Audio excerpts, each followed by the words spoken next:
Eu gostaria de falar um bocadinho sobre vida eterna. Diga ao irmão lá, vida eterna. E eu gostaria de começar a ler aqui em 1 de Coríntios, capítulo 15. O apóstolo Paulo, e nós estamos a estudar a carta aos Coríntios, ainda vamos no capítulo 1. Aqui no capítulo 15, verso 19, uma das coisas que ele trouxe direção ou corrigiu também a igreja de Coríntios foi sobre a ressurreição. E no versículo 19 ele diz assim: se esperamos em Cristo só nesta vida, somos os mais miseráveis de todos os homens. Se esperamos em Cristo só nesta vida, somos os mais miseráveis de todos os homens. Na versão o livro diz assim: se a nossa esperança em Cristo é unicamente para esta vida, nós somos as pessoas mais miseráveis do mundo. E ele está a falar para a igreja, diga ao irmão lá, os cristãos. Está a falar para nós, provavelmente a grande maioria que estamos aqui hoje. Qual é a mensagem central do Evangelho? Eu resumiria entre muitos versos, mas usaria João 3,16.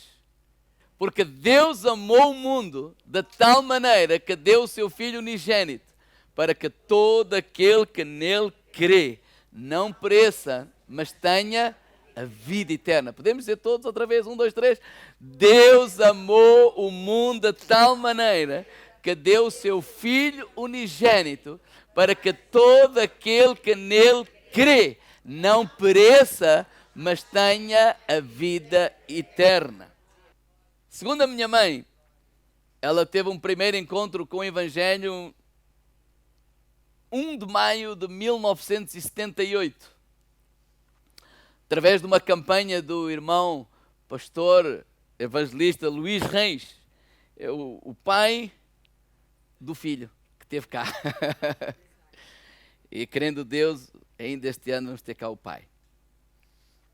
Mas em Vila Franca de Xira, num cinema, andava alto-falantes nas ruas e ela acabou por ir lá parar dentro. Aquele cinema só teve lá 15 minutos, já estava quase no final. E diz que aquilo que mais impressionou foi que estavam a orar pelos doentes e pessoas estavam a testemunhar de curas que tinham acontecido. E como foi só 15 minutos, alguém depois lhe convidou a ir ao culto, à igreja, e ela foi na quarta-feira a seguir. E aí ouviu a palavra de Deus. E alguns vão se identificar com aquilo que eu vou dizer. Qual era o foco? Diga ao irmão lá, de vida eterna. A vida eterna. As músicas falavam do céu. Não é? De qual é a nossa esperança? A nossa esperança é o céu. E agora não vou entrar em escatologia, novos céus, nova terra. A nossa esperança é estar com o Senhor. Nós somos, como diz lá em Hebreus capítulo 11, verso 13, nós somos peregrinos aqui nesta terra. Esta terra não nos diz nada neste sentido. Há uma esperança da eternidade. Aquele que entregou a vida a Cristo não só tem os seus pecados perdoados, mas há uma promessa e uma esperança da vida eterna. Porque na cruz do Calvário, Jesus, Ele venceu a morte. A morte foi vencida. Então a morte não é o fim, porque há uma esperança em Cristo Jesus. Então quando nós olhamos para o sofrimento, olhávamos para o sofrimento, para a dor, para o sacrifício, nós olhávamos para essas coisas como são coisas desta terra e um dia nós vamos viver eternamente e onde não haverá choro, onde não haverá sofrimento, onde não haverá doença. Quem é que já ouviu? Mas lembro de outras músicas, não é? Breve, muito breve, nós iremos ver o Rei. Quem é que sabe essa música? Pois a segunda parte era: não haverá choro, nós iremos ver o Reino. Não haverá choro, não haverá doença, não haverá... Porquê? Porque nós vamos ver o Reino. A nossa terra é celestial, o nosso lar é celestial. Este tempo aqui é um tempo passageiro. A nossa esperança, a nossa fé, os nossos olhos estão na vida eterna com o Senhor Jesus. E assim amávamos a Deus, e assim seguíamos a Deus, e assim servíamos ao Senhor. Olhávamos para a dor, há que suportar, um dia isto vai acabar. Andávamos para a doença, há que suportar, um dia isto vai acabar, etc. Com o tempo nós fomos ensinados, e muito bem, a confiar em Deus. Isso não quer dizer que na altura as pessoas não confiavam em Deus. Mas veio alguém que nos ensinou, e bem, sobre fé. Não quer dizer que não se ensinava sobre fé. É porque às vezes fala-se hoje de milagres, e isso parece que é coisa de agora. Não. O primeiro testemunho que a minha mãe ouviu foi em 78. E claro que outros ouviram muito mais anterior. Porque Deus sempre opera, sempre curou, sempre libertou, sempre transformou, mas o foco é a vida eterna em Jesus Cristo. Nos ensinaram-nos sobre fé, e bem, a que nós devemos confiar em Deus, e que Deus não nos quer abençoar só lá na eternidade. Deus quer nos abençoar também aqui no presente e no agora. O bom e o melhor desta terra é para os filhos de Deus. Concordam comigo ou não? Deus te quer abençoar. Diga, irmão lá, Deus quer te abençoar. Deus quer te abençoar. Então, lições como qual é o teu alvo, qual é o teu sonho, etc. E bem, nos ensinaram a confiar em Deus, a depender de Deus, a crer em Deus para as coisas práticas nesta vida, e glória a Deus por isso.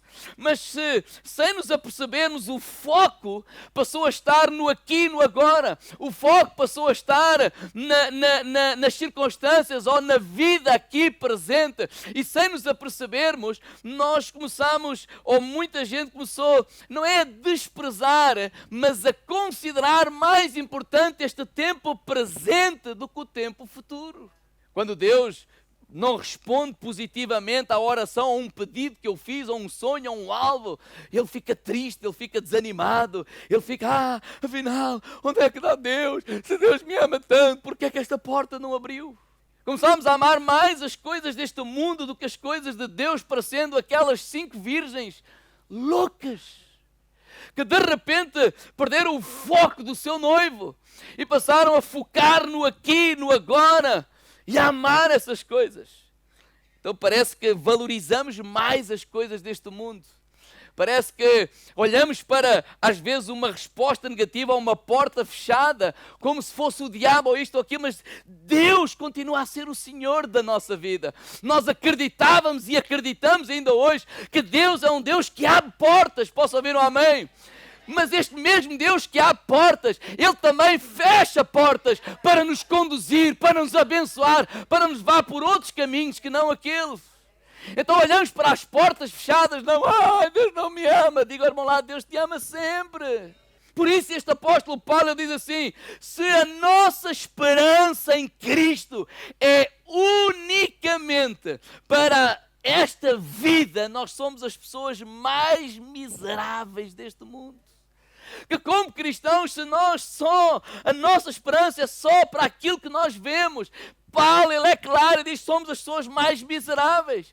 E quem é que está a falar isto? Por exemplo, 2 Coríntios, capítulo 11, versículo 23 a 27, fala que este Paulo passou por prisões.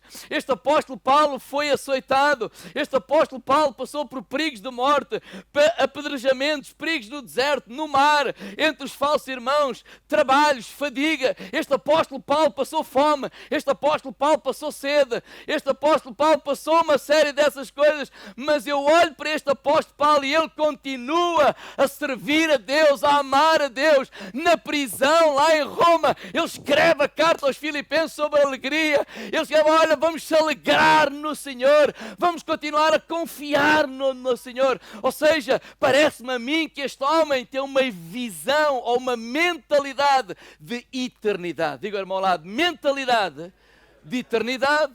Quando ele foi apedrejado lá num certo lugar, se levanta no outro dia, vai a outra cidade, prega o Evangelho, e quando ele volta àquela cidade, qual é a preocupação dele? Atos 14, 22, diz assim: confirmando os ânimos dos discípulos, exortando-os a permanecer na fé, pois que por muitas tribulações importa entrar no reino de Deus. A preocupação dele é ser pessoal. Ele é que apanhou, mas ele estava preocupado em exortar os irmãos a não desistirem, a confiarem em Deus, a permanecerem a sua fé em Deus, porque importa entrar no reino de Deus. Muitas tribulações acontecerão.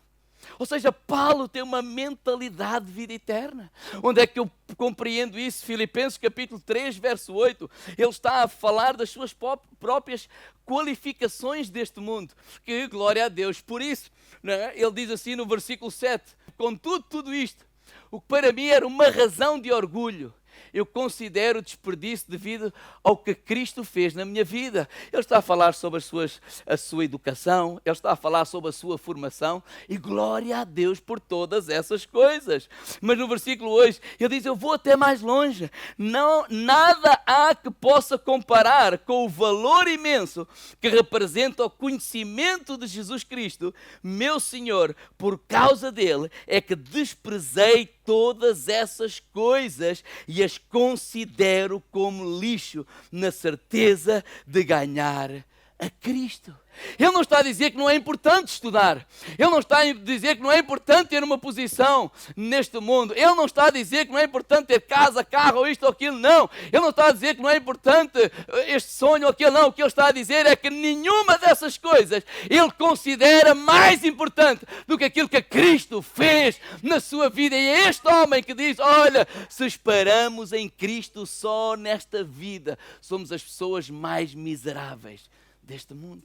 Igreja, nós como cristãos, se esperamos em Cristo só para as coisas desta vida, ou possamos ouvir a exortação do apóstolo Paulo, somos as pessoas mais miseráveis deste mundo. Eu poderia dizer de outra forma: se nossa esperança for a vida eterna, nós seremos as pessoas mais felizes da terra. Se a nossa esperança for a vida eterna, nós seremos as pessoas mais felizes da terra. João 3,36 diz assim: aquele que crer no Filho tem a vida eterna.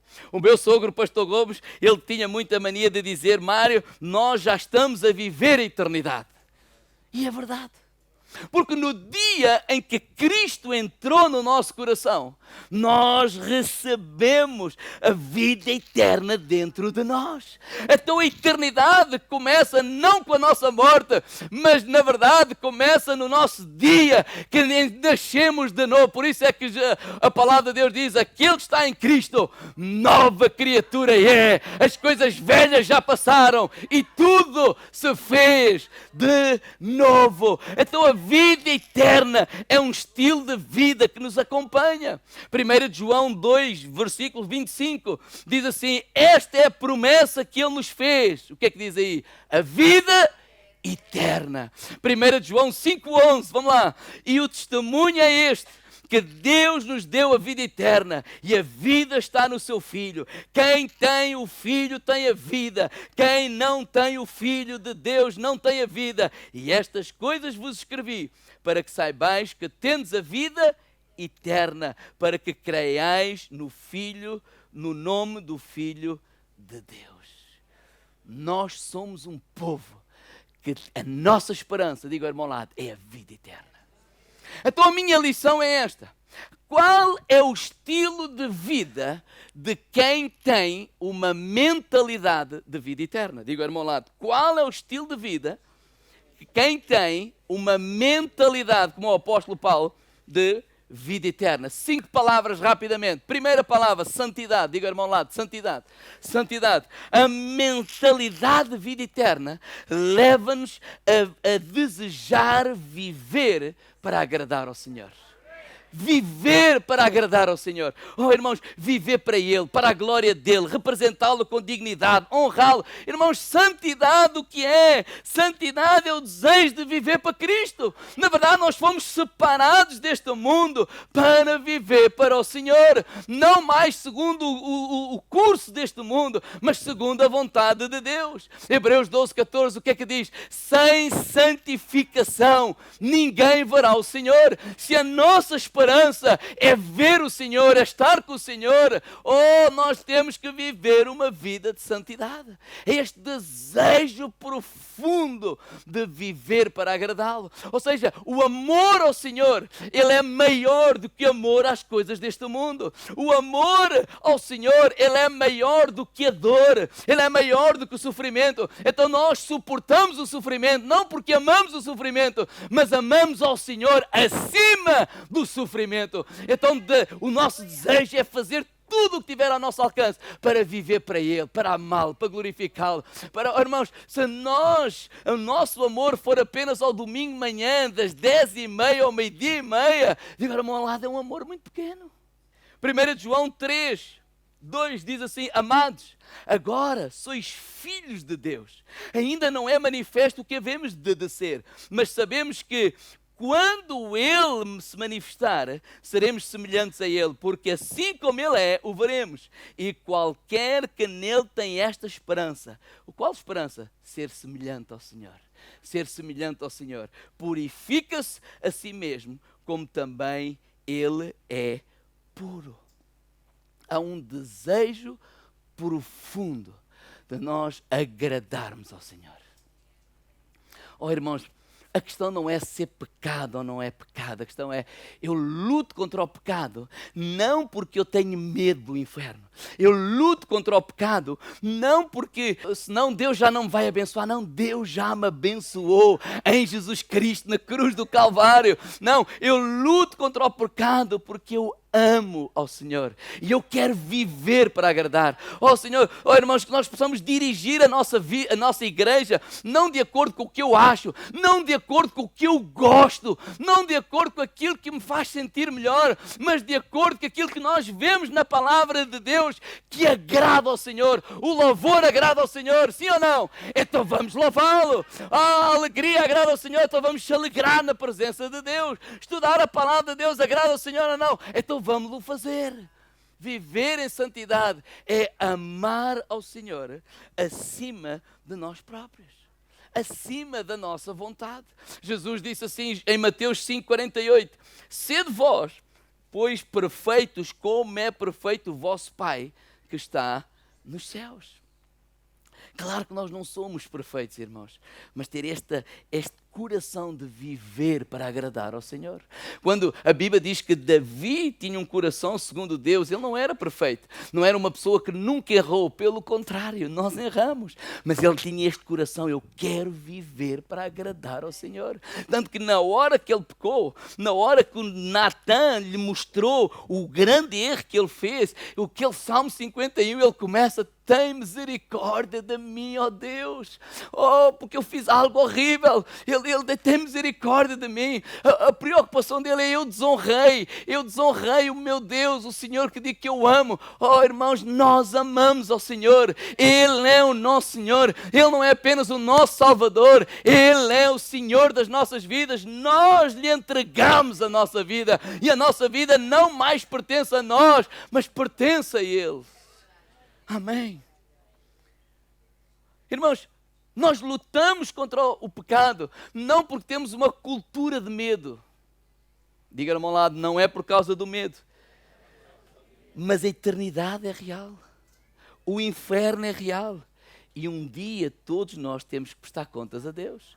Olha o que diz lá em 2 Coríntios capítulo 5, verso 10. Diz assim a palavra do Senhor: porque todos devemos comparecer perante o tribunal de Cristo, para que cada um receba segundo o que tiver feito, por meio do corpo, ou bem ou mal. Olha o que diz lá em Eclesiastes, no capítulo 11, versículo 9, versão o livro: alegra-te, jovem, com a tua juventude, goza cada minuto dela, faz tudo o que tiveres planeado, Mas não te esqueças que terás que dar contas a Deus de cada coisa que fizeres. Quem vive com uma mentalidade de vida eterna, em primeiro lugar, ele vive para agradar ao Senhor. Santidade. Segunda palavra que eu quero trazer aos irmãos nesta manhã é maturidade.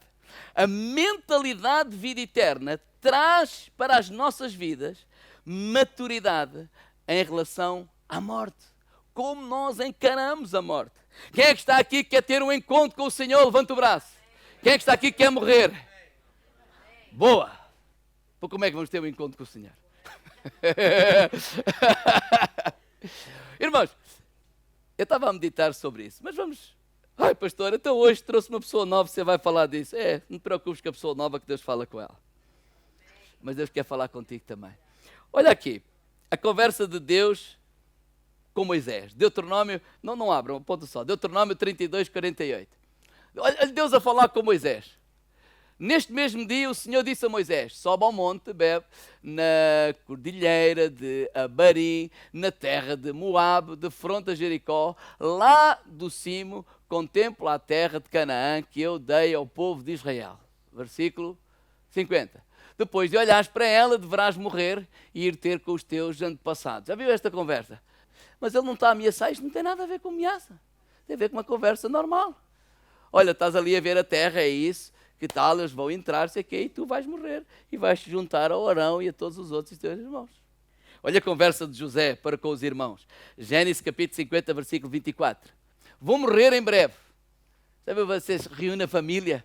Olha, vou morrer. Mas é que todos vão morrer, ninguém vem ficar cá para contar a história.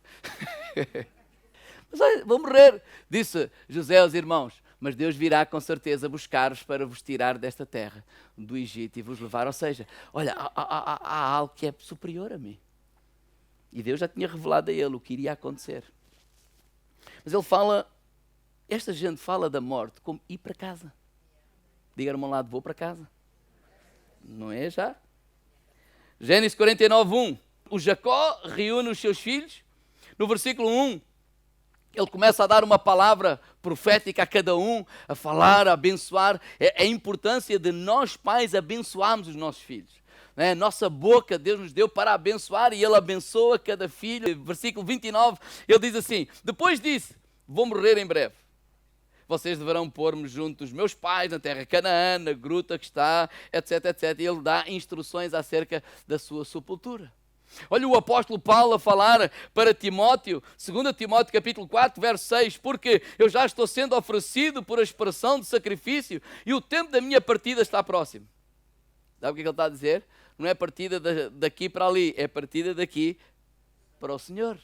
Ele está a falar com naturalidade. Versículo 7, combati o bom combate, acabei a carreira, guardei a fé. Desde agora a coroa da justiça me está guardada, a qual o Senhor, justo juiz, me dará naquele dia, não somente a mim, mas também a todos os que amarem a sua vinda. É gente que tem a mentalidade na vida eterna. Nós, como filhos de Deus, não podemos olhar para a morte de uma forma carnal. Não, a morte foi vencida lá na cruz do Calvário por Jesus Cristo. A morte não tem mais poder para nos deter.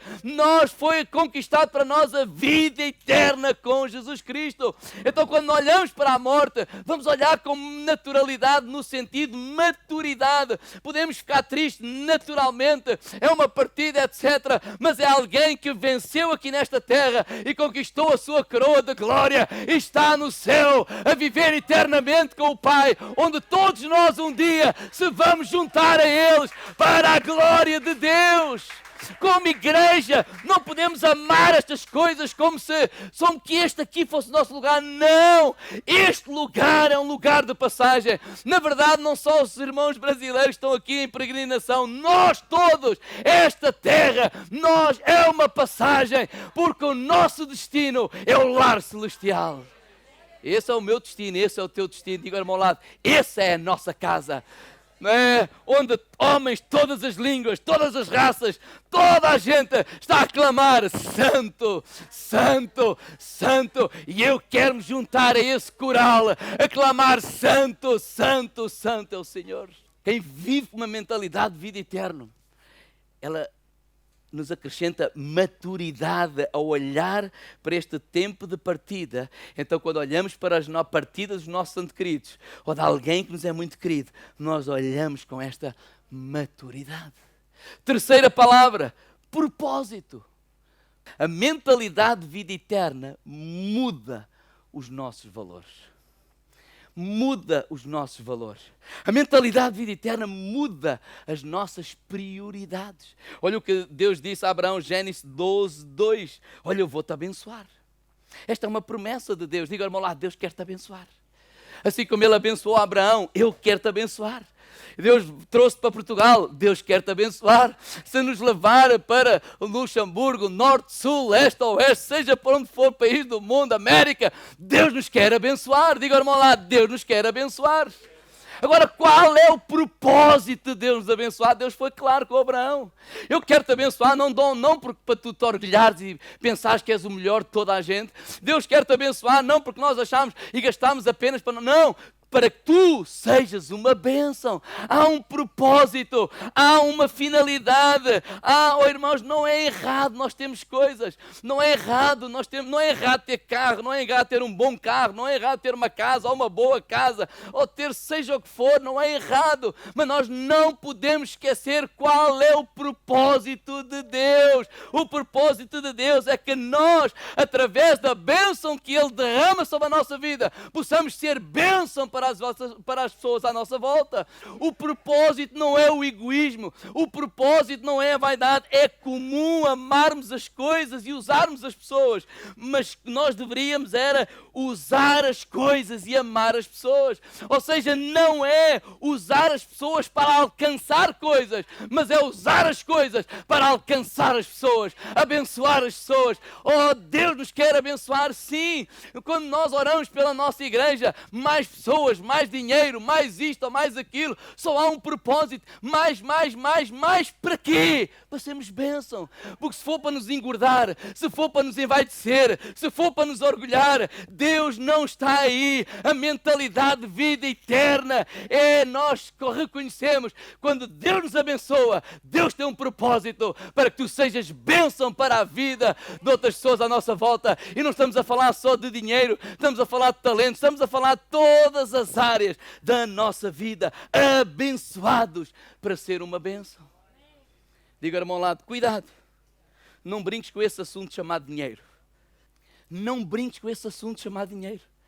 Estou mesmo a falar a sério. E estou a falar para mim mesmo. Quando eu olho para os outros, eu digo, Senhor, cuidado, para que eu não caia. É o que ele disse, cuidado, aquele que está de pé, não caia. Oh, irmãos, é o único lugar que eu vejo Deus comparar esse assunto chamado dinheiro a um Deus. Não é? Mateus 6,24, ninguém pode servir a dois senhores, porque ou há de odiar um e amar outro, ou se dedicará a um e desprezará outro. Ninguém pode servir a Deus e a Mamon. Então ele não está a dizer que o dinheiro não é importante. Ele não está a dizer que o dinheiro não é importante. O que ele está a dizer é que o dinheiro não pode tomar o lugar de Deus no nosso coração. Ele está a dizer que a ganância não pode tomar o lugar de Deus no nosso coração. Ele está a dizer que a avareza não pode tomar essa prioridade no nosso coração. E quantas vezes isso tem acontecido nos corações de nós pastores, no coração de irmãos, no coração de toda a gente, quando nós queremos usar Deus para alcançar coisas. Não, cuidado, quando as pessoas pensam numa carreira e construir uma carreira e construir isto e chegam lá ao final da vida e viram que tudo isso, como diz lá a igreja, é vaidade.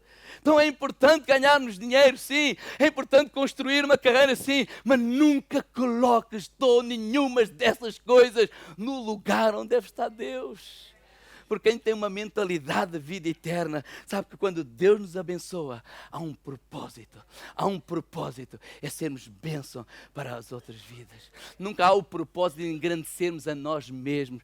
Irmãos, eu creio que o problema nunca é Deus nos dar seja o que for. Ele é o dono de todo o ouro, toda a prata.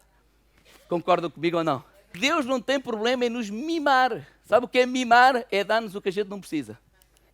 Olha aquela passagem, os tipos já estavam bem bebidos, numa festa, precisavam de beber mais. Então vocês já beberam por hoje e para amanhã e por uma semana, não precisam mais. Então ele transforma a água em vinho e ainda dá-lhes um vinho bom. Quem é que sabe que um vinho bom é caro? Eu acredito que Deus não tem problema em nos mimar. Deus não tem problema contra luxo. O problema é quando todas essas coisas começam a ocupar o coração que Ele deve ocupar. Irmãos, eu tenho pensado isso para mim mesmo. Deus não tem problema em vez de termos esta quantidade de pessoas, na igreja temos 10 vezes mais. Na verdade, eu creio que essa é a vontade de Deus. O problema é se eu, como pastor, aguento isso. E eu não estou a falar de sabedoria para falar, para dirigir. Não. Sabedoria, no mínimo, para não me orgulhar. Para não me deixar pensar que tudo isso é obra, seja de quem for, que é a obra de Deus. Então que Deus possa trabalhar nos nossos corações. Santidade, maturidade, propósito. Quarto, qual é o estilo de vida de quem tem uma mentalidade de vida eterna? Digo ao irmão lá, de missão. Quem tem mentalidade de vida eterna tem a ousadia de pregar o Evangelho de Jesus Cristo. Este Paulo disse lá em Romanos capítulo 1, verso 16. Eu não me envergonho do Evangelho de Jesus Cristo. Porquê? Porque ele é o poder de Deus para a salvação de todo aquele que nele crê. Quem tem mentalidade de vida eterna, ele é ousado. Ousado na pregação do Evangelho. Não é para conquistar mais um para o clube, e desculpem esta expressão, mais um para a igreja. Não, ele sabe que se aquela pessoa tiver um encontro com Jesus, a sua vida nunca mais será a mesma. O que está em causa é a eternidade das pessoas. O que está em causa, irmãos, não é nós temos mais um culto, menos um culto. O que está em causa não é nós temos mais 10 ou menos 10. O que está em causa é a eternidade das pessoas. E se nós sabemos isso, mesmo quando somos enxovalhados, mesmo quando somos criticados, mesmo quando somos perseguidos, é nossa responsabilidade pregar o Evangelho. E Paulo foi perseguido, Paulo foi preso, Paulo foi maltratado, mas ele sabia o que aconteceu em Atos no capítulo 9, a caminho de Damasco, que transformou a sua vida. Ele valorizou aquele acontecimento mais do que o seu estudo em relação às Escrituras, mais do que a sua posição como fariseu, mais do que a sua eloquência. Ele valorizou esse tempo de tal maneira que transformou a sua vida, que ele disse, eu não me vou envergonhar de pregar o Evangelho, porque ele é o poder de Deus para a salvação de todo aquele que nele crê. Então quem vive com uma mentalidade de vida eterna, ele ama o perdido, ele deseja que as pessoas tenham um encontro com Jesus. O foco da igreja, irmãos, é amarmos as almas. O foco da igreja é a salvação das almas. Nós não podemos ficar acomodados. Irmãos, nós não temos idade para se acomodar. Diga ao irmão ao lado, enquanto estivermos vivos, nós temos de trabalhar. Não estamos a trabalhar pelo CCVA, não estamos a trabalhar pela Figueira da Foz, CCVA, ou seja, igreja. Não, nós temos uma responsabilidade, nós temos uma missão, nós temos uma tarefa que Jesus nos delegou, foi o próprio Jesus. Assim como o Pai me enviou, eu vos envio a vós. Então nós vivemos nesta terra com um propósito de evangelizar, de falar de Jesus Cristo. E eu quando me converti, ou quando tive a noção que me converti, não é? Que eu não sei muito bem qual foi o dia, porque desde pequenino que ia à igreja, mas houve lá um dia que eu tomei a decisão, não, é para seguir a Jesus a sério. Eu pensava assim, se o nosso lar é a eternidade, isto aqui é só dor, é só sofrimento em muitas áreas, etc, então porquê é que não vamos embora para casa? Podemos pensar assim ou não? A nossa vida é a eternidade, vamos embora. Mas isso é egoísmo. Porquê? Porquê é que nós estamos aqui? Porque há muita gente ainda para salvar. Há muita gente para falar de Jesus. Há muita gente para nós testemunharmos. E este apóstolo Paulo, ainda lemos em 1 de Coríntios, que fala de Atos capítulo 18, quando ele iniciou a igreja em Corinto, não foi fácil. Ele foi também lá maltratado. Muita gente não acreditava. Mas foi lá que Deus disse, olha, não desistas. Permanece aqui e fala, porque eu tenho muita gente. E isso é uma palavra para nós. Mesmo que gozem, não desistem de pregar o Evangelho. Mesmo que dizem que não desistem de convidar de vir à casa de Deus.